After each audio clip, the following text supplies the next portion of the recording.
Pero una semana incluso más allá del Congreso, que por sí mismo ha sido nota, en la que varios poderes han sido protagonistas. Yo quisiera empezar con el presidente de la República, que esta semana fue noticia, por supuesto, por el tema del COVID, todas las especulaciones, toda la discusión en torno a la forma en la que se manejó y se comunicó, que termina afortunadamente con la buena noticia del regreso del presidente en buen estado de salud, pero que regresa además también pues marcando línea de cómo se imagina el fin de sexenio, cómo lo quisiera, y de paso cómo se imagina hasta el siguiente sexenio, Rafael, algo que platicamos hace rato, que tiene que ver pues, con una radicalización, digamos, y con la línea de lo que viene para el siguiente año y medio y para el siguiente sexenio.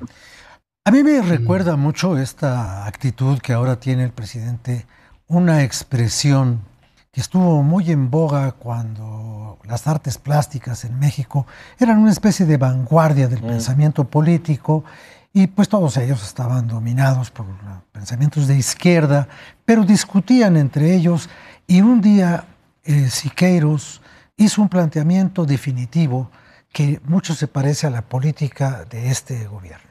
No hay más ruta que la nuestra. Las cosas van a seguir siendo así, porque al presidente lo único que le importa es la continuidad del movimiento que él ha llamado la Cuarta Transformación. Y ese movimiento pues no tolera algunos estorbos institucionales como el INAI o como la Comisión Reguladora de Energía o como una Comisión Autónoma de Derechos Humanos. La ruta de la transformación en la ideología del presidente de la República solamente se puede transformar de la manera en que yo he determinado que se transforme. De acuerdo. Y esto se reflejó, Javier, en que regresó el presidente. Yo no sé si los días que estuvo fuera se quedó con ganas de decir cosas, porque el viernes, por ejemplo, en la mañanera, pues arremete contra todo el mundo, ¿no? Desde el Poder Judicial, que es un actor del que platicaremos un poquito más adelante, pero el tema de los periodistas, el tema, por supuesto, del INAI y en general los organismos autónomos como la CRE y otros a los que ahora mencionaba Rafael. ¿Cómo ves esta agenda que se perfila no solamente, insisto, para lo que viene, sino para la legislatura que viene y para la presidencia que siga?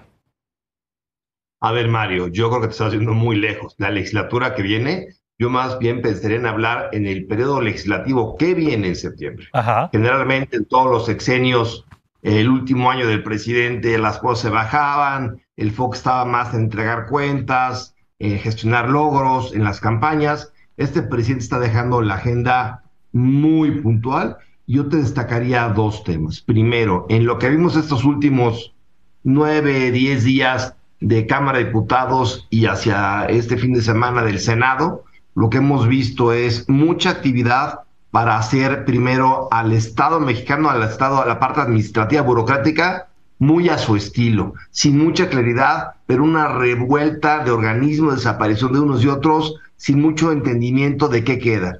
Pero también manda al gobierno a competir, incluso a desplazar a la iniciativa privada en varios sectores. Sector aviación, en aeropuertos, en ferrocarriles, en minas, se está el gobierno dando asignaciones para competir a la IP en condiciones, pues, la verdad, por demás favorables para el Estado frente a los particulares. Quiere digamos, ampliar el Estado y quiere meterlo de lleno a la parte productiva, donde no ha habido muchos resultados buenos en este ni en otros sexenios. Y también se quedó en el tintero, pero votado en comisiones, reforma a los horarios de trabajo, a las horas de trabajo.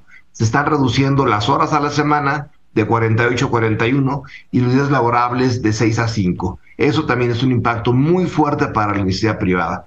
Y lo que veo yo y lo que está diciendo es que el tema laboral y el tema de otras iniciativas, pues ahí vienen, y lo va a pasar como pasó esta serie de iniciativas regulatorias administrativas, sí, con su mayoría.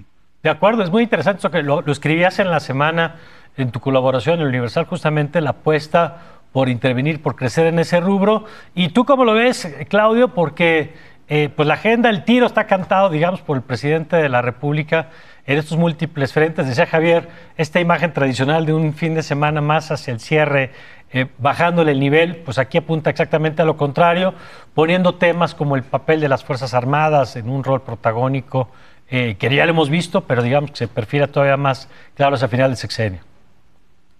Pues mira, Mario, Rafael Javier, tres narrativas del regreso presidencial y tres características exacerbadas del estilo presidencial en el cierre de su gobierno en estos últimos, digamos, meses que faltan para la presidencia, el fin de la presidencia del presidente López Obrador. Primero, un presidente que regresa con bríos renovados, querido Mario, para seguir atacando a instituciones del Estado mexicano. Ya le tocó a la CNDH, al INE, a la Suprema Corte de Justicia, al Tribunal Electoral, y ahora el enemigo es el INAI. Hay una estrategia claramente para asegurar impunidad, opacidad para el gobierno, que ha destacado por el aumento de asignaciones directas, licitaciones poco transparentes y incluso algunos escándalos de corrupción en el círculo cercano al presidente. Parecía que el presidente López Obrador pues prefiere gobernar en lo oscurito.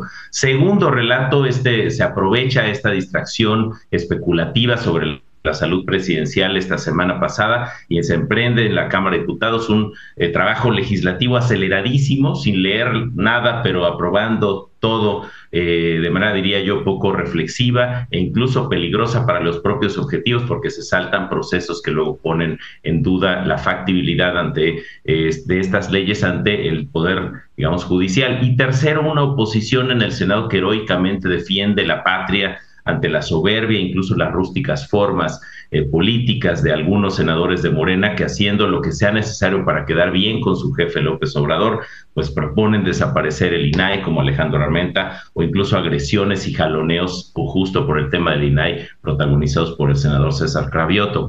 Ese es el oficialismo representando a la perfección y el tono de esta última etapa, me parece, Mario, Rafael Javier, de López Obrador. Y estas tres características que van a ser exacerbadas, me parece, en los siguientes meses, son el ataque grupal desde el poder a cualquiera que no siga fielmente las indicaciones o ideas del presidente. Dos, el centro de todo es el presidente López Obrador, es la víctima, es la única voz, la única agenda y la única perspectiva válida. Y tercero, mi voluntad por encima de todo pareciera ser el mensaje de otros poderes, de otras leyes, de otras instituciones, o se doblan o desaparecen, querido Mario. Ahora, recojo esto con lo que cierra Claudio, porque estuvo el legislativo en el centro, estuvo el ejecutivo de regreso, pero también el judicial, Rafael, en varios puntos. Uno, la resistencia, digamos, dentro de la propia votación de la Corte para mantener suspendido el Plan B en esta nueva correlación de fuerzas, digamos, que estamos viendo en esta presidencia de Norma Piña en esta etapa, y luego el Tribunal Electoral también como protagonista, refrendando a dos actores que van a jugar en el 24, que es Mario Delgado por la Morena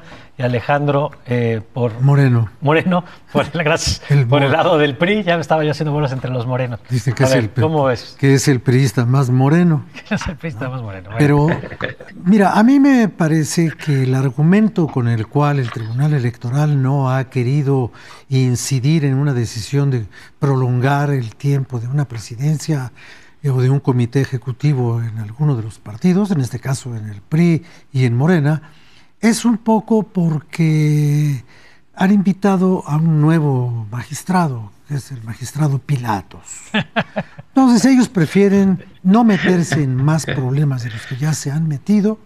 Ya tenemos demasiados casos en los que el Tribunal Electoral, recordemos que este tribunal ha llegado después de un sacudimiento terrible, que el presidente del tribunal no cuenta con las simpatías del presidente de la República, entonces no se quisieron meter con Morena, claro. Y al no meterse con Morena, favorecieron al Moreno, porque pues nadie sabe para quién trabaja en un caso como este, ¿no? Pero yo lo que veo es que sigue siendo el Poder Judicial un elemento incómodo para el Poder Ejecutivo, y este pequeño plantón tan agresivo y tan grosero que está frente a la Suprema Corte de Justicia desde hace ya varios días, es una especie de molestia permanente, ¿no? No sé si es una piedra en el zapato, si es una mosca en la oreja, o es simplemente una advertencia de que esto va por el mismo camino que el INE, porque así hostigaban a Lorenzo Córdoba, y a Murayama y al Instituto Electoral, ¿no? Con este mismo tipo de mojigangas escandalosas, pero que están protegidas por el gobierno. Javier. Mira, la Corte hace su función, es una función de revisión del cumplimiento de la ley, de cumplimiento de la Constitución, y eso le ha incomodado al presidente. Un presidente que la verdad desprecia el Estado de Derecho y cree que su visión y su ética es suficiente para conducir a un país. Dicho eso, hay elementos que te prueban su desprecio por el derecho. En la serie de iniciativas que se están aprobando en el Congreso, hay una que mandó el presidente, en el cual, fíjate lo que te voy a decir, en los juicios de amparo, como autoridad responsable, ya no debes de nombrar a la presidencia de la República. Antes todos los amparos, como el presidente firma las leyes, los reglamentos, los decretos, señalados como autoridad responsable, ya no más. Ahora solo vas a demandar a la secretaria de Estado, pero no al presidente ni a su consejería jurídica.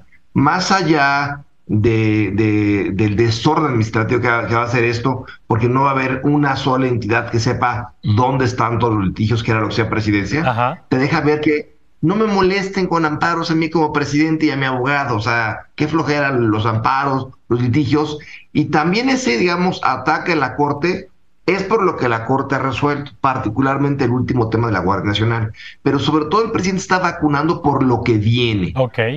Que tenemos el plan electoral B, ya circuló proyecto plan electoral B, y el proyecto lo declara inconstitucional por vicios en el procedimiento legislativo.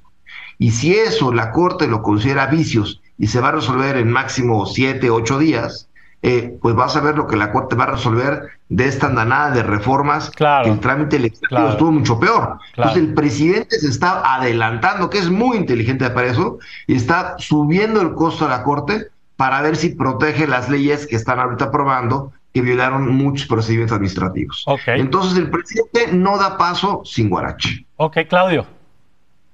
Sí, muy brevemente, simplemente creo que me parece que aquí está muy evidente las presiones políticas que sufren todas aquellas instituciones o personas, medios que, digamos, critican o se manifiestan como opositores al presidente López Obrador. Ahí me parece que la manifestación violenta y agresiva enfrente de la Suprema Corte de Justicia de la Nación para atacar y amedrentar a los y las ministras que no obedecen al presidente o los deseos presidenciales. Esto raya en el fascismo, como rayó en el fascismo ese ataúd con los nombres de Ciro Murayama, de Lorenzo Córdoba, que colocó Félix Salgado Macedonio en una manifestación hace unos meses al frente del INE, o en la persecución política que sufren figuras del panismo opositor como Jorge Romero o Santiago Taboada, por mencionar algunos, por parte de la Fiscalía de la Ciudad de México, que destina recursos para localización de personas para espiar a sus opositores políticos. Ese es el sello de la casa, Mario, que nos trae este gobierno.